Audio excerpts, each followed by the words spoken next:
नमस्कार, मैं हूं शुभेंदु सेमवाल और मेरे साथ हैं उत्तराखंड में राज्य मंत्री और 15 सूत्रीय कार्यक्रम एवं क्रियान्वयन के उपाध्यक्ष शादाब शम्स जी।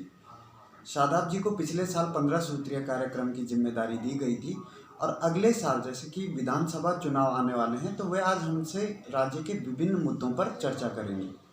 सर, मैं ज़्यादा बात नहीं करूँगा, मैं सीधा सवाल आपसे पूछूंगा। आप 15 सूत्रीय कार्यक्रम के उपाध्यक्ष हैं। अभी तक आपके हिसाब से कितना लाभ मिल रहा है अल्पसंख्यकों को इस योजना से? मुझे लगता है कि प्रधानमंत्री 15 सूत्रीय कार्यक्रम अपने आप में एक बहुत बड़ा कार्यक्रम है और केंद्र की तमाम योजनाएं जो माननीय प्रधानमंत्री जी माइनॉरिटीज़ की अपलिफ्टिंग के लिए चलाते हैं, उसका लाभ बहुत बड़ी तादाद में उत्तराखंड को मिल रहा है। मैं ये कह सकता हूँ कि जिस प्रकार कई सौ करोड़ की योजनाओं का निरीक्षण इस वर्ष जो हमारी योजना चल रही है उसका मैंने निरीक्षण किया, तो ये बताता है अपने आप में कि हमारी केंद्र की सरकार कितनी सक्रिय है और स्टेट की सरकार कितनी सक्रिय है। माननीय त्रिवेंद्र सिंह रावत के नेतृत्व में हम एक आंख से सबको देखने का काम कर रहे हैं। मेरी पार्टी के अंदर, मेरी सरकार के अंदर न धर्म जाति के अभाव में या धर्म या जाति के आधार पर कहीं भी कोई न योजना बनती है न उस योजना की को क्रियान्वयन किया जाता है। यहाँ तो अंतिम छोर में खड़ा हुआ व्यक्ति जो वाकई ज़रूरतमंद है उसके बारे में चिंता की जाती है। और मैं कह सकता हूँ कि हमने बहुत बेहतर काम किए। माइनॉरिटीज़ के बच्चे, माइनॉरिटीज़ के क्षेत्र जहाँ खासकर मुस्लिम बेटियाँ जो बाहर एजुकेशन के लिए जाने में जिन्हें दिक्कत होती थी, उनके लिए बड़ी बड़ी योजनाएं, उनके जो क्षेत्र हैं वहाँ योजनाओं को लाया गया। उन्हें बेहतर पानी कैसे मिल सके, पीने का उसमें कोई दिक्कत तो ना हो, उन्हें बेहतर सड़क कैसे मिल सके, उन्हें बेहतर एजुकेशन कैसे मिल सके, उनकी जो बुनियादी चीज़ें हैं उनका ध्यान रखा गया है। तो मैं ये कह सकता हूँ कि एक ईमानदार कोशिश प्रधानमंत्री 15 सूत्रीय कार्यक्रम के तहत की जा रही है। जी, ये जो 15 सूत्रीय कार्यक्रम है इसमें ज़्यादातर इक्वलिटी और एजुकेशन इसी तरीके के मुद्दों पर चर्चा की गई है। मेरा दूसरा सवाल है सर, बीजेपी का जो है हमेशा हिंदूवादी एजेंडा जो है हावी रहा है। 2022 में अगर अगले साल चुनाव में अल्पसंख्यक मोर्चा की क्या भूमिका देखता है? देखिए, ये किसने कह दिया आपको कि हिंदूवादी संगठन हावी रहा है? सामने वाले लोग जो बताते हैं, अगर हम विपक्ष की भाषा बोलते तो अलग भाषा चली जाती है। मेरी पार्टी ने कभी अगर मेरी पार्टी किसी धर्म या जाति विशेष की पार्टी होती तो बताइए सबका साथ, सबका विकास, सबका विश्वास की बात क्यों कैसे करती। और हमने तो जिस बात पे आप बोल रहे हैं, एपीजे अब्दुल कलाम साहब को राष्ट्रपति मेरी पार्टी ने बनाया। मेरी पार्टी के फाउंडर मेंबर एक मुस्लिम हैं। मैं ये कह सकता हूँ कि इस पार्टी के अंदर जहाँ स्पोक पर्सन के रूप में पार्लियामेंट्री बोर्ड में सैयद शाहनवाज हुसैन हैं, वहीं मजबूती से अपनी बात को रखने के लिए मुख्तार अब्बास नकवी हैं।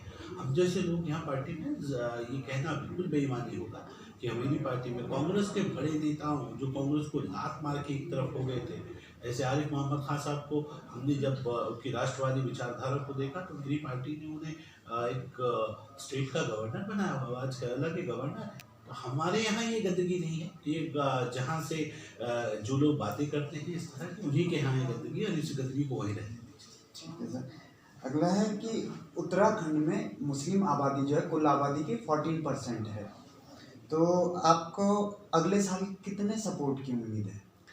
देखिए, हम कभी भी जाति के आधार पे, धर्म के आधार पे कहीं ना राजनीति में कोई काम करते हैं ना अपनी कोई योजना में काम करते हैं। जो काबिलियत होती है, जो लगता है कि यहाँ आवश्यकता है, उसी तरह से योजना बनती है। और रही बात माइनॉरिटीज़ की अपलिफ्टिंग की इन पॉलिटिक्स, तो अगर राजनीति में आपको लगता है कि माइनॉरिटीज़ पिछड़ा हुआ है तो उसका कारण माइनॉरिटीज़ का वोट बैंक, जितनी ताकत से वो हमारे पीछे खड़ा होगा हम उतनी ज़्यादा ताकत से अपना हक मांगने की बात करें। और मुझे उम्मीद है जिस तेज़ी के साथ माइनॉरिटीज़ का महिलाएं, खासकर मुस्लिम महिलाएं, खासकर मुस्लिम युवा जिस तेज़ी के साथ हमारे साथ जुड़ रहा है, मैं कह सकता हूँ कि आने वाला वक्त हमारा है। यहाँ राष्ट्रवादी विचारधारा के साथ अल्पसंख्यक समाज, मुस्लिम समाज बहुत तेज़ी के साथ जुड़ रहा है। और हम ये कह सकते हैं कि ये जो अल्पसंख्यक समाज है ये पूरी तरह से राष्ट्रवाद से ओतप्रोत है और ये भारतीय जनता पार्टी को पसंद करता है, हमारे विचारों को पसंद करता है, इसलिए हमारे साथ आ रहा है। और हम कांग्रेस का मुस्लिम इलाकों में अच्छे करने जा रहे हैं। इसी बात पे कि आपको अभी राज्य मंत्री का दर्जा प्राप्त है 22 में, या भविष्य में कभी टिकट की उम्मीद या दावेदारी? हाँ, इस पार्टी में, जिस पार्टी का नाम भारतीय जनता पार्टी है, यहाँ आप दावेदारी नहीं करते। जी। यहाँ बहुत सारी आइज़ ऊपर से आपको देख रही होती हैं। यहाँ बहुत सारे लोग आपको बहुत गहराई से आपका आकलन करते हैं। अगर आपके अंदर क्षमताएँ हैं, आकलन है, लगन है, तो फिर और समीकरण है, क्योंकि समीकरण कागज़ टेबल पे पहले जीतते हैं, फिर आप धरातल पे जीतते हैं। तो यकीनन उन समीकरणों को आगे बढ़ाया जाता है। राजनीति है, जीत के लिए चुनाव लड़े जाते हैं। अगर कहीं लगेगा कि हमारा कोई भी अल्पसंख्यक समाज का कैंडिडेट जीत सकता है, हम लगातार अपने यहाँ अल्पसंख्यक समाज के लोगों को टिकट देते आए हैं। हमने काशीपुर से चीमा जी अल्पसंख्यक समाज से आते हैं, हमने लगाया। रुड़की से जैन साहब हमारे विधायक रहे। हमने मंगलौर से कलीम अंसारी को चुनाव लगाया। तो लगातार चुनाव लगाते हैं, इसमें कोई शक नहीं है कि हम माइनॉरिटीज़ को कहीं भी साइड लाइन करके चलते हैं। हम हमेशा साथ लेके चलते हैं। कुछ लोगों ने भ्रम फैलाया था, लेकिन अब उनका भ्रम जहाँ टूट रहा है।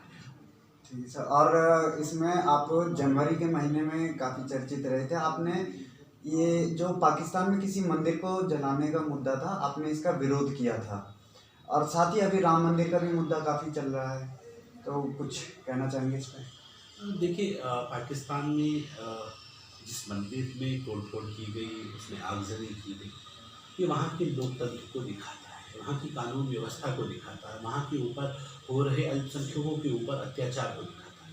और मैं ये मानता हूँ कि जब हम अंतर्राष्ट्रीय अल्पसंख्यक दिवस मनाते हैं, तो फिर हम ये भी देखते हैं कि पाकिस्तान के अल्पसंख्यकों के ऊपर अत्याचार होगा तो हिंदुस्तान का अल्पसंख्यक बोलेगा। जब हम ये बात करते हैं कि अल्पसंख्यक कहीं का भी हो, कहीं कोई हो सकता है, कहीं कोई हो सकता है, लेकिन उसके जो सेंटिमेंट्स हैं, उसकी जो भावनाएं हैं, उन्हें आहत नहीं करना चाहिए। इसलिए हमने कहा था कि ऐसा देश जो एक कट्टर देश बन के उभरा है, जहाँ दूसरों की आस्था का कोई सेंटिमेंट्स नहीं है, जहाँ गुंडा राज चल रहा है, जहाँ लोकतंत्र अदालतें कटघरे में खड़ी हैं, उनके ऊपर अपने आप एक सवाल खड़ा होता है। तो हम कह सकते हैं कि हमने डिमांड की थी यूएनओ से कि ऐसे देश के ऊपर सख्त कार्रवाई होनी चाहिए, उसे गंभीरता से लेना चाहिए। तो ये एक ताकत है हमारी, और हम ये कहते हैं कि जब जब अल्पसंख्यकों पे दुनिया के किसी भी हिस्से में कोई जुल्म होगा, तो भारतीय जनता पार्टी का अल्पसंख्यक मोर्चा भी बोलेगा और शादाब शब्द भी बोलेगा। अभी कुछ दिन पहले आप आजकल क्षेत्र भ्रमण पर काफ़ी हैं, नैनीताल में थे, उधम सिंह नगर में थे, कुछ मैंने इसमें देखा। अभी आप पछवा दून में भी आपने दौरा किया था। तो 22 में आपको कुछ दायित्व कैसा लगता है? नहीं, दायित्व देना न देना ये मेरी पार्टी का विषय है। जो जिम्मेदारी मुझे जब जब दी गई, मैंने उसका पूरी ईमानदारी से निर्वाह किया। जब भी जहाँ जिम्मेदारी के लिए मुझे जिस बॉर्डर पे खड़ा कर दिया जाएगा, मैं एक फाइटर की तरह वहाँ फाइट करूँगा। लेकिन मैं ये कह सकता हूँ कि मेरा भी फिलहाल कहीं से कोई इरादा नहीं है चुनाव लड़ने का, मेरी पार्टी ने। लेकिन जब जब मुझे जो आदेश दिया, मैं उसे फॉलो अप करूँगा। आप चुनाव का पहले ही बता चुके हैं कि आपका इरादा नहीं है। मैं ये कह रहा हूँ कि अगर आपको कोई विशेष जिम्मेदारी दी जाए क्षेत्रों में, कि आपको क्या लगता है जनता का रुझान क्या है 22 के लिए अल्पसंख्यकों का? हाँ, बिल्कुल क्लियर दिख रहा है रुझान भारतीय जनता पार्टी के पक्ष में। भारतीय जनता पार्टी मेरे अध्यक्ष कह चुके हैं, मेरे मुख्यमंत्री कह चुके हैं, इस बार 60 बार। कांग्रेस को कहीं नजर नहीं आ रही है, इकाई में सिमटेगी कांग्रेस। और आम आदमी पार्टी जो आजकल थोड़ा सा उछलते हुए दिख रही है, वो बड़ी ईमानदारी के ढोल पीटते थे। मैं तो ताज्जुब कर रहा हूँ, 20 करोड़ रुपए की गाड़ियाँ उन्होंने हर विधानसभा में पहुँचा दी हैं।